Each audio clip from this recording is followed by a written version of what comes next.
Istanbul, a city like no other, fusing Asia and Europe over the Bosphorus River. We spent 2 weeks here and we're going to share with you today our cost of living from Istanbul. So who are we? Well, we're an early retired couple that sold everything we own to travel the world for the next 10 years. Tracking our budget every step of the way. So if that sounds interesting to you, consider subscribing and ringing that little bell, because we are traveling but sharing hints, tips and traps along the way. So we slow travel, which normally means we spend 4 weeks in one location. However, Istanbul, we chose to be there for 2 weeks, and that was mainly because we needed to get out of the cold and try and get some warmer weather for Neil's recovery with his shoulder. So let's get straight into it. How much did we budget for Istanbul?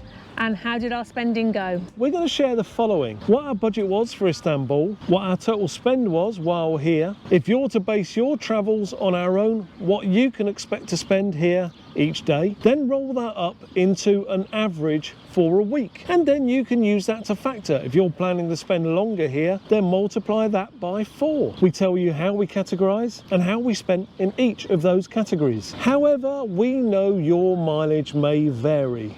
So we'll let you know how spendy a couple we have been in Istanbul. Then you can assess yourselves against us and increase or decrease depending on your own spending. So to our category spending. We planned to be here for 14 nights, but due to the snowstorm in Athens, we were only here for 12 nights in the end, and unfortunately we didn't get away with that, so we had to pay for those extra 2 nights. Yeah, and also we paid for a really nice city centre accommodation in quite a hip district, because we're kind of hip, trendy kind of people. So if you look at a different location, maybe slightly out of the centre, you can certainly get something a lot cheaper. Groceries, everything you would expect is in this category. Incidentally, Turkey is a Muslim country, so we found that alcohol was slightly more expensive here, but certainly not expensive to the level that you see in the UK and US, but certainly an uptick. And we normally have breakfast at home, which is fruits, yoghurt, honey. And I did cook dinner once, which was nice. It was lovely. But with all that temptation locally, why not go out and try the local food and mix with the local people? Well, that's part of our travel experience, Exactly. isn't it? We want to be out enjoying Istanbul, not staying at home and eating the stuff that Sarah serves up. So talking about eating out, this included everything from lunches, dinner, tea, coffee. In fact, drinking tea and coffee in Turkey is a real event. But we did manage to slip in the odd beer from time to time. Transportation, we took a taxi from the airport to our accommodation on our first night here. We overpaid for that at 400 Turkish Lira. I think we were a bit ripped off from a tourist point of view. We were. But never mind, we were desperate to get there. Overall, the transportation is absolutely fantastic. You do need to find the Istanbul cart, which to us tourists at the moment is actually like gold dust. If you want to find out our take on that, watch this video here. Yeah, it's a very good point. But also, when it comes to entertainment, we visited mosques, but they're not entertainment venues as such, as there was no charge for that. But much like Athens, Istanbul is a city where you just get lost, and that is the entertainment. And in fact, the Grand Bazaar and getting lost in there was an event. Easy to do. It was easy to do. Also, in Istanbul, there's something called the museum cart. We didn't go for that, but we believe that if you're visiting a number of attractions, it's worthwhile. We may consider doing that as we travel across Turkey, but we'll decide that at the right time. From Athens, we sent home 13 kilograms of winter clothes, which was a massive fail on our part, because when we got to Istanbul, it meant we had to go shopping. We actually spent day 1 and 2 shopping for warm clothes. Crazy, crazy. So the other thing, it actually, as a positive in my bit, was give us a opportunity to really get to know the main shopping street in Istanbul, which is Istiklal Street. And the problem was with that, it didn't help our budget either. Yeah, so we've shared our budget categories, but how much money did we actually give ourselves in Istanbul? We use a number of online tools such as Nomads, Numbeo and Airbnb to kind of triangulate the information we need, and then we put that into our own homemade spreadsheets which factor based upon how Sarah and I tend to live our lives, and also scraping data from the web on just about every city in the globe to squirt out for us at the end exactly what our budget will be for Istanbul. Our budget came to 1,432 Turkish Lira per day. Let's show you that in some other currencies. And what do you think? Do you think you can actually spend a day in a big city like Istanbul on that sort of budget? Let us know in the comments below what you think. It's important to note that we budget over a 12-month period, and in doing so we actually have multiple budgets. We have a macro budget and a micro budget, and effectively what that means is that we mix up low cost together with medium and high cost locations to ensure we stay within budget throughout the year. Our budget for our first year of travel is $46,900 and when we get to June, which is basically the end of our first year, we'll share with you whether we hit it or not. Just note for a moment that we are in Turkey. In Turkey, there are street dogs everywhere, and some of them can be a bit noisy. I'm trying not to get too distracted, but there's something kicking off over there. I don't know what it is. So, did we break the budget in Istanbul? Well, let's just say it's not great news. But Sarah, how did we get on? Well, accommodation, it's proportionally high at 51%, but we did have those 2 nights that we weren't in Istanbul, which unfortunately we did have to pay for. So 14 nights of budget where we only actually stayed for 12 nights. Yeah, next was incidentals, which came in at 21%.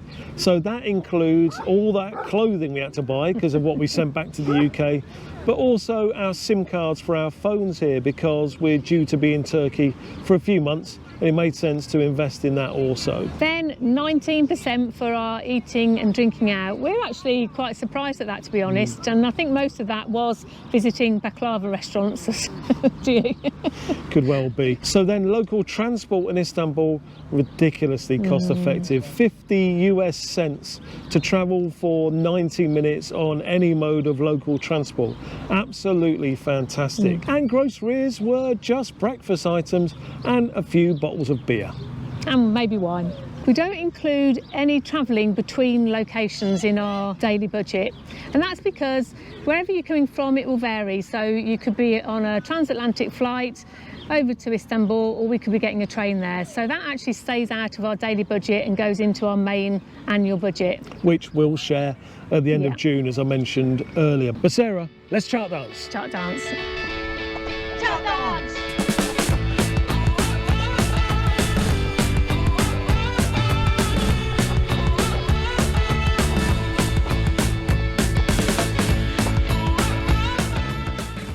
Our apartment was 726 Turkish Lira each night.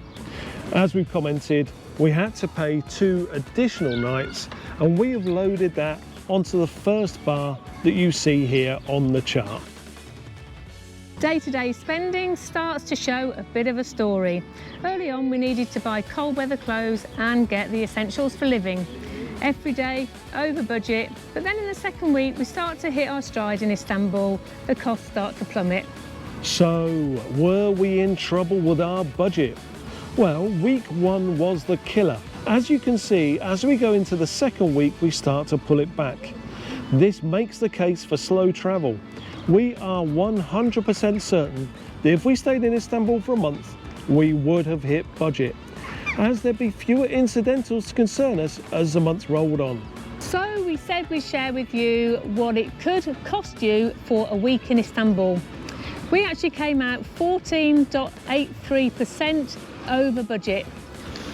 Yeah, so if we were coming here for an entire month, would we be happy with this budget?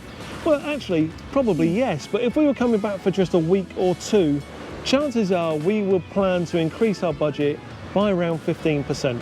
So this is our spending profile for Istanbul, and we tend to change our profile depending on location. So accommodation, we wanted to be in a trendy area where there's lots of things going on.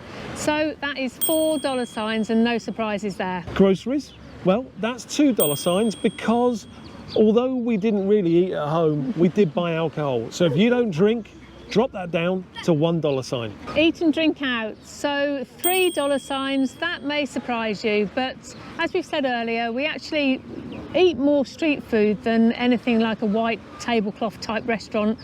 Mid-range is our range for restaurants. If, however, you do like the fine dining, you will need to increase your budget a bit more. And then on to transportation. Again, we would have expected this to be $1 sign because we enjoy walking. It's the healthy way to travel, really. But we had that overpriced taxi trip from the airport to our accommodation. That moved up to $2. Entertainment, didn't spend a penny, move on. Yeah, so then on to incidentals. Obviously, we spent that money on all that winter clothing. And then there's these SIM cards, and I think we were overcharged on that, Yeah, we had a bit of tourist tax on that, I think. $25 each for the SIM cards. The reason I say that is because we're currently going through the process of renewing our SIM cards for the second month, and it looks like it's going to cost us just $10 for both. In our last cost of living video from Athens, we talked about the travel spend app that we absolutely think is fantastic. Yeah, and this time, because we've spoken a bit about SIM cards, I just want to, for our UK audience, recommend Devyce again. Devyce is a service that enables you to take your UK phone numbers with you as you travel the world and works absolutely everywhere. The beauty of this is it gives us the two-factor authentication that's often needed by financial institutions to confirm who you are when you're completing transactions, but also to enable us to maintain contact with family and friends back home. We use Devyce every single day. There is no other service in the UK that does the same as Devyce. Good news is that if you look in our description, we have a discount code and we highly recommend it. Honestly, there's nothing else like it. Devyce, we love you. From Istanbul, next week we are going down the coast to Izmir, a working city of about 3 million people, and we are going to show you around Izmir and also compare it to the busy tourist city of Istanbul. And also we have some big news. If it's possible, To Go Rome are going on tour. We are going on tour. That's going to make a lot more sense next week. In the meantime, what do you think of our cost of living videos? Let us know in the comments below and check out our cost of living playlist over here.